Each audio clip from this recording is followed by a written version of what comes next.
Welcome to Within the Frame, where we bring today's most pressing issues across the globe into focus. I'm Kim Mok-yeon. Concerns mount over potential delays in the impeachment trial of President Yoon Suk Yeol as he once again refused to accept impeachment-related documents sent by the Constitutional Court. Some observers believe Yoon's refusal is a deliberate tactic to delay the proceedings, while others worry it could lead to further legal hurdles. Yoon's attorney denied the criticism, saying that they need time to prepare to faithfully proceed. Now, despite the situation, the Constitutional Court said Monday it will hold the first preparatory hearing on the impeachment trial this Friday as planned.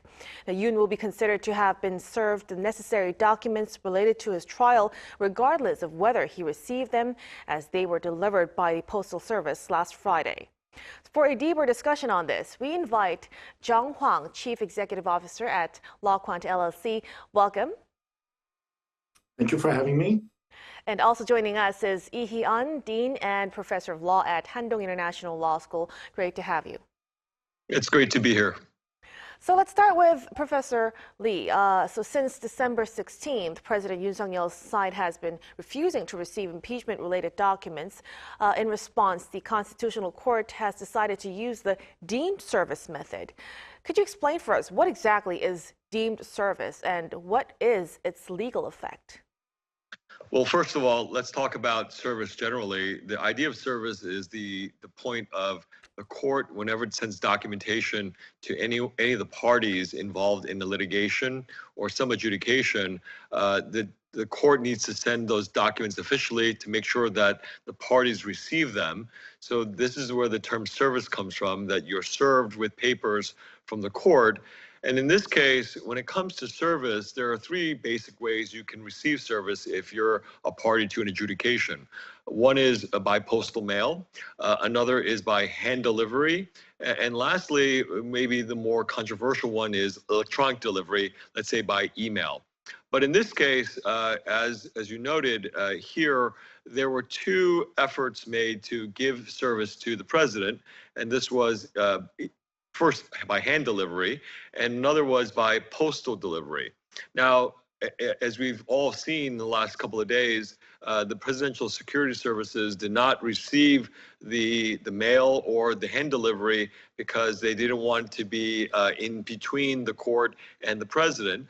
But because the court had sent them by mail, there is a customary or procedure, or in this case, a rule that once the postal mail has been sent to a person who's in an adjudication, once it's been delivered, it's deemed to be served. So in this case, even though he actually may not have actually received it in his hands, the fact that it reached his address, his official residence, means that the court determines that he has received the papers and has a notification of the adjudication so that now it can go forward with respect to due process, that his rights have been protected and therefore he's on notice. Mm-hmm.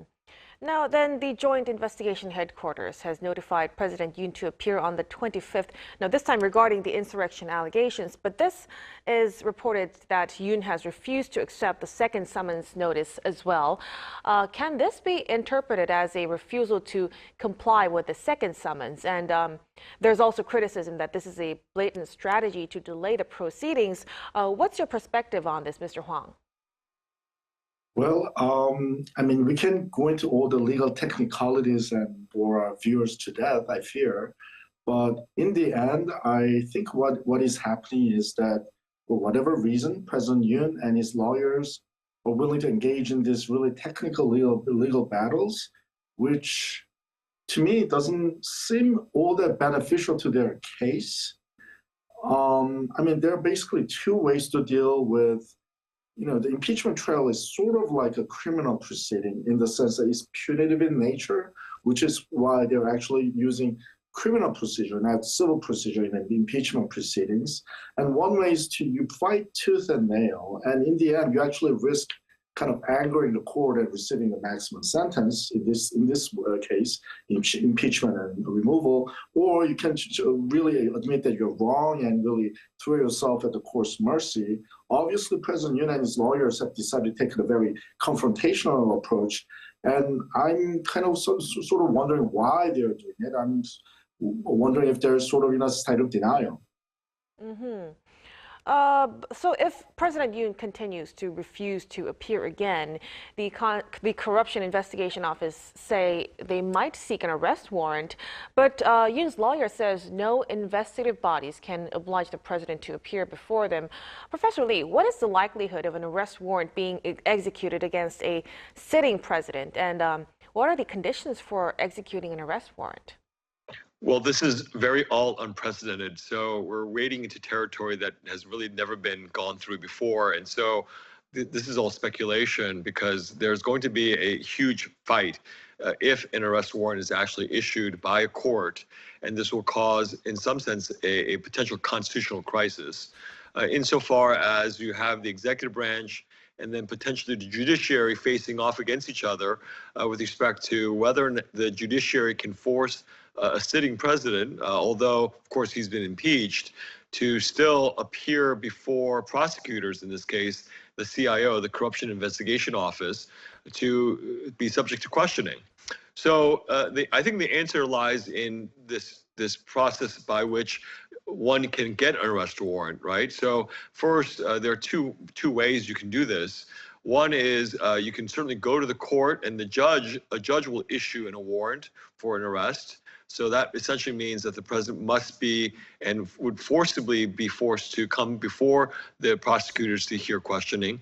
Or there's an urgent arrest, which is not subject to a judge's approval. But if someone is potentially accused of a crime, in this case, insurrection or something of that nature, which is subject to high penalties, and there's a risk of some sort of destruction of evidence, so on and so forth, that the prosecutors, in this case the CIO, could seek an arrest warrant on their own.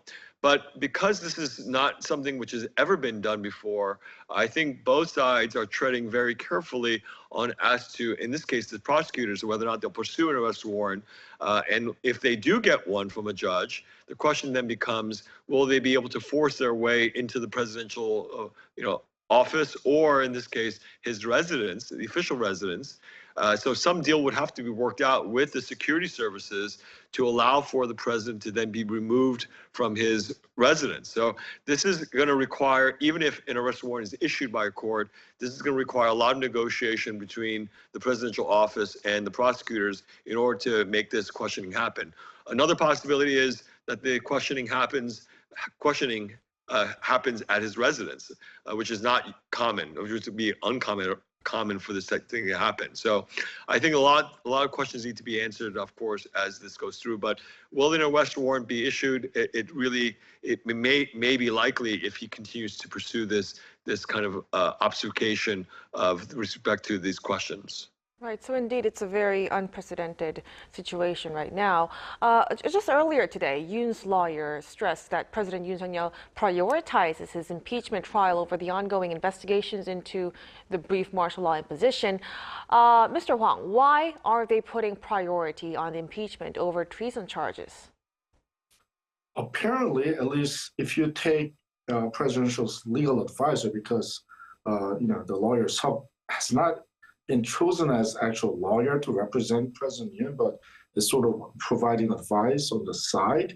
So exactly what his role is, that in itself is unclear. But if we take his words seriously as kind of a true expression of what President Yoon is thinking, President Yoon apparently thinks that he can convince the Constitutional Court that martial law declaration was lawful and constitutional.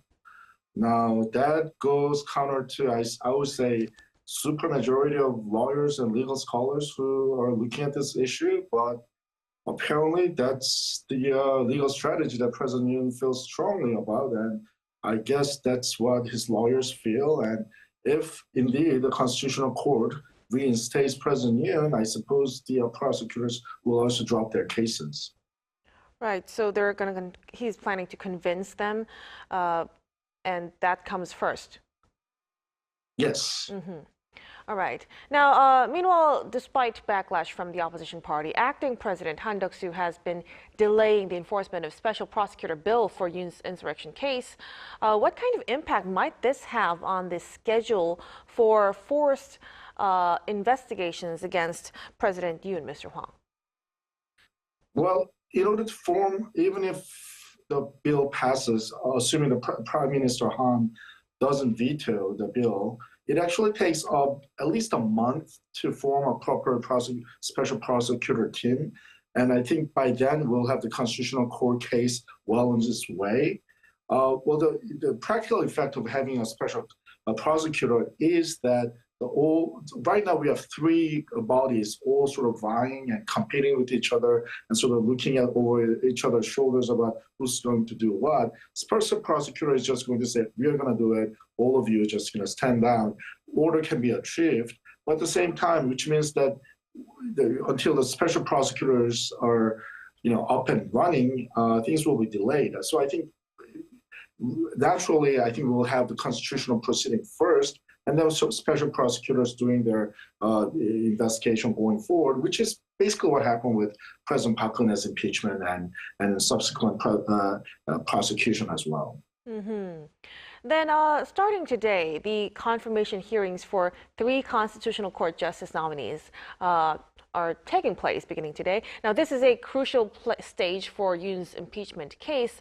And even if the 3 nominees pass the hearings, an appointment by acting President Han Duck-soo is deemed necessary. Why has the controversy over the appointment power been growing, Professor Lee? Well, because the Prime Minister is acting president, and the question is, can an acting president fulfill the same roles exactly as the president would if he had not been impeached? So the issue really raises the question as to whether the Prime Minister, in his capacity as acting president, can make these appointments official. In a previous situation, and this is the precedent case involving, Hwang Kyo-hwan, who was the Prime Minister at the time when President Park Geun-hye was impeached, he refused to appoint anyone above the level of vice minister.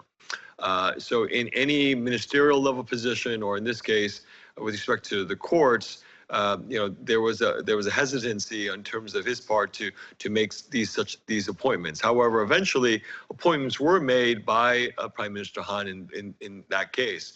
So the issue here is, can the Prime Minister in this situation, can he appoint? Now, technically he can, because as acting president, he assumes all the same powers as the president if in this situation he's unable to perform his duties.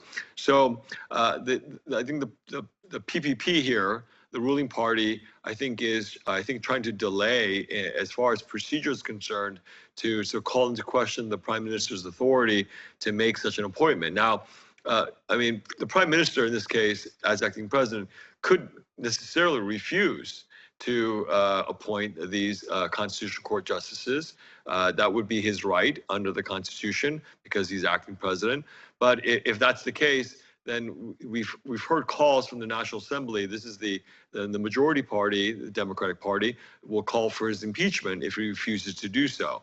So there's a lot of back and forth here between the parties, and this question about the Prime Minister's role in office as to whether he can make these appointments. So this is, I think, another question that is raised in this impeachment. And again, the issue of the role of the acting president comes into question because this is such a high stakes litigation, what's happening at the Constitutional Court. Everyone sees the need to have a full bench, 9 justices. But again, we have this issue here with the Prime Minister now being in his authority and whether or not he can exercise that free of any political influence. And on December 27th, the first preparatory hearing for President Yoon's impeachment trial is scheduled at the Constitutional Court. What is a preparatory hearing for starters, and what discussions typically take place during such a session, Professor Lee? Well, the preparatory meeting is basically a meeting for the justices to gather with the person who's subject to impeachment in this case, President Yoon, assuming he has lawyers that he's appointed, that they wouldn't have to appear at this hearing, but the idea would be the justices themselves would set forth sort of a timetable. They would also set forth sort of the schedule, as well as put together the preliminary issues that would be addressed in the context of an impeachment trial. So it's really a trial preparation date, basically, before you have the full-blown trial. As you can imagine, because this is again a very complicated, potentially complicated case. With evidence that needs to be heard, maybe witnesses to be called, documentary evidence to be presented. This trial could take quite some time to work itself through. So the preparatory date of the 27th is really an opportunity for the court to sort of lay out everything sort of in front of them and lay out the issues and what may be presented before the court and set out a sort of a timeline so that the proceedings could be held in an orderly and a time-sensitive way. Because as we know, once an adjudication occurs at the court, there's 180 days sort of time deadline before the court, by when the court has to make a decision on the impeachment. So this is really an opportunity for the court to set the stage for the schedule and make sure that the proceedings are put forward in an orderly and timely fashion. Then is it mandatory for President Yoon to also make presence in this preparatory hearing? No, he's not required to attend. So, and there's no indication that he would. But the idea here is that he's given an opportunity through his counsel, or he himself may show up. But there's no requirement for him to attend for this to proceed. All right. Now, the Constitutional Court has reiterated that it will prioritize the impeachment case against President Yoon. What will be the key issues and variables in the upcoming impeachment trial, Mr. Hwang? I mean, President Yoon and his legal team, at least based on their public statements, appear to think that they can manage to convince the court.